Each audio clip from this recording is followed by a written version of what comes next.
fato importantíssimo foi o 8 de janeiro. E eu digo aqui, doa quem doer, eu não estou aqui pensando em fazer fato político, que eu acho que é essa que é a mentalidade de muitos, inclusive do Ricardo, que está dizendo que isso pode se virar contra nós. Mas assim, eu pergunto a ele, já que ele diz que o interesse é a pauta econômica, e se fosse a sua mãe, a sua avó, um primo, um irmão, que foi preso injustamente, que estava lá protestando e foi preso injustamente, todas as pessoas você não passaram, seria favorável a fazer um combinado para todo mundo ficar paz. Todas as pessoas passaram por audiência de custódia. Eu tenho uma... Não, passaram não. Passaram conforme a lei, não passaram por uma arremedo. Jamais. Minha mãe jamais participaria de um ato golpista como aquele. Não, mas aí não, Ricardo, calma. Eu conheço gente muito honesta que se manifestou. Familiar meu. Não teve audiência de custódia. Todas as pessoas passaram por audiência de custódia. Não teve audiência de custódia. Ninguém está preso ali. Teve um simulacro de audiência. Como ninguém está preso injustamente? Vamos fazer um aí não. Pra todo mundo ficar feliz? Pra todo mundo ficar feliz? Vamos fazer o seguinte, pode ter 5 CPIs, né? CPI. Vamos fazer do 8 de janeiro, das Americanas, que o Pacheco já falou. Vamos fazer das joias, porque daí na joia a gente põe aquele Cristo de valor inestimável do século XVI. Exatamente. Que o Lula tungou da presidência, e põe também aquela espada. Peraí, deixa eu falar. Da onde que o Lula da presidência, ele tungou. Mas da onde? Tava lá, acharam no cofre do Banco do Brasil, na Líder, o Badaró. Nada paga isso aí. Tá na rede a espada... Onde que isso tá? Tem lá, tem a espada cravejada de diamante. O Google de valor inestimável. O Reinaldo Azevedo escreveu uma extensa matéria à época. Não, Ricardo, agora até pra te passar a palavra. Aí eu achei injusto. Agora, sério, quando você falou, minha mãe não estaria lá porque ela não é golpista. Não, mas eu não acho que todo mundo que tava lá era golpista, pelo amor de Deus. Não era. Tinha muita gente idosa, tinha muita gente com criança que tava se manifestando por uma ideia. Mas não é golpista. Aí não. Não tinha ninguém de curioso. Não é curioso, mas estava se manifestando por um governo, por uma ideia que defende, não para dar o golpe. Audiência de custódia. O juiz, a democracia audiência é um valor, de custódia. A democracia é um valor 24 horas de muita gente no Brasil. Nós não podemos Você prende em flagrante, tem que ter 24 horas. Nós tivemos uma tentativa de golpe no Brasil dia 8. Não foi. Quem estava lá era golpista e precisa ser enquadrado. Precisa ter audiência de custódia. Na letra da lei. Então, a audiência de custódia tem que acontecer 24 horas depois. Não aconteceu. O senhor não sabe o que você está falando. Sei muito bem. Você está distorcendo os... o telão tá chamando. O telão tá chamando. Fala, Jordi. Não, é porque o Ricardo ele fala muito sobre democracia de uma forma como se ele fosse o detentor do monopólio do discurso. Como se eu fosse um democrata, que é o que eu sou. Dizendo que eu jamais a democracia compactaria com um golpista. É um valor muito caro que foi conquistado através de muito derramamento de sangue, blá, blá, blá. E é impressionante como essas pessoas elas estão falando de uma forma... falando da democracia de uma forma tão prostituída, porque falam em defender a democracia, mas atacam, aplaudem que a democracia seja atacada para poder defendê-la. Está completamente equivocado. Para as pessoas de casa entenderem, tá? Para as pessoas de casa entenderem. A audiência de custódia. Você prender em flagrante tem que ser em 24 horas. Eu acho que esse é o ponto. Esse é um ponto. Eu acho... Como advogado, Ricardo, graduado, pós-graduado, mestre, doutor, pós-doutor. Temos 2 advogados aqui. Temos 2, hein? Pessoal, Ricardo, só um momentinho, doutora também. O que é audiência de custódia? Vamos lá. 24 horas depois do flagrante. Não teve, tem que liberar. É a lei. É a lei. Depois, tendo o juiz que faz a audiência de custódia, ele tem que decidir se liberta ou se converte em preventiva. Não existe na lei, não existe hipótese de se fazer um relatório e mandar para um ministro achar se ele vai ou não transformar o flagrante em preventiva. Não está na lei. E o direito penal não admite interpretação extensiva.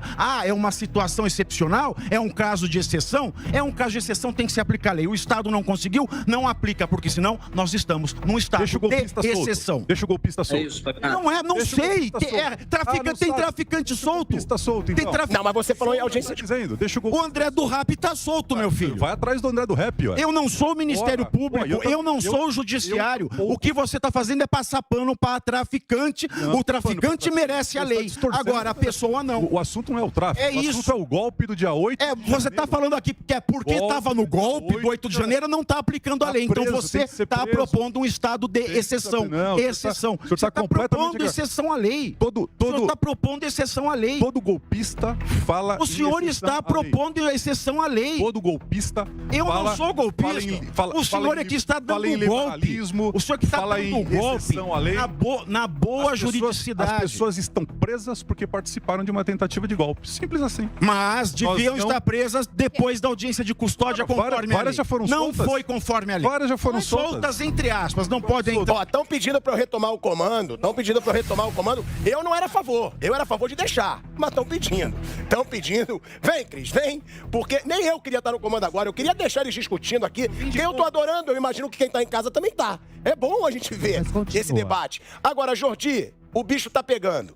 O que você tem a dizer sobre isso? Tá com o Carlos Jordi, com o Ricardo Balistiero, Elaine Keller, Pavinato, Felipe Campos, falando aí sobre essa polêmica da CPMI. Ô, Jordi, o bicho tá pegando, hein? Você vê que gera debate essa CPMI.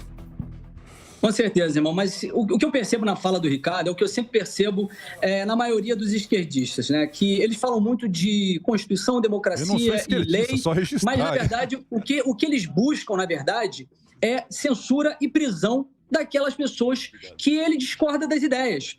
Por exemplo, dizer que o que foi feito no 8 de janeiro, a prisão que foi feita, da forma que foi feita, isso está de acordo com a lei, isso aí ou é alguém que não conhece o direito ou alguém que, de fato, quer somente que haja deputado, prisão, não babar na extrema-direita não significa que você seja de esquerda. Os seus opositores. Para com isso, deputado. Me diga o seguinte, o princípio da defender o direito também não foi babar na direita. Não babar na extrema-direita não é ser de esquerda. E defender o direito também não é babar na extrema-direita. Então, deputado, como eu ia dizendo, deputado... Deixa eu terminar e aí depois você continua, tá?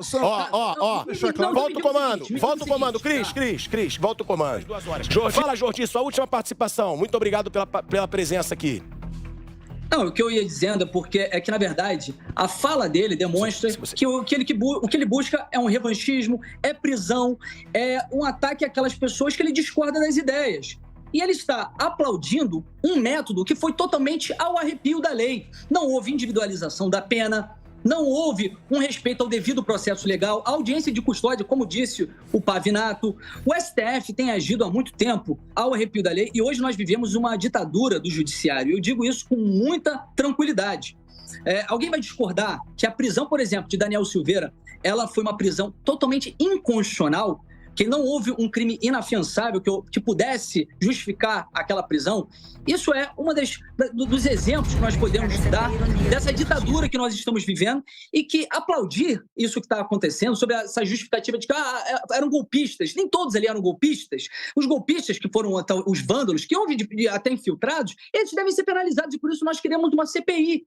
Mas havia pessoas ali que estavam protestando contra o Lula porque foi um descondenado, foi preso por corrupção e descondenado no maracutaia, no malabarismo jurídico do STF para que ele pudesse concorrer à eleição.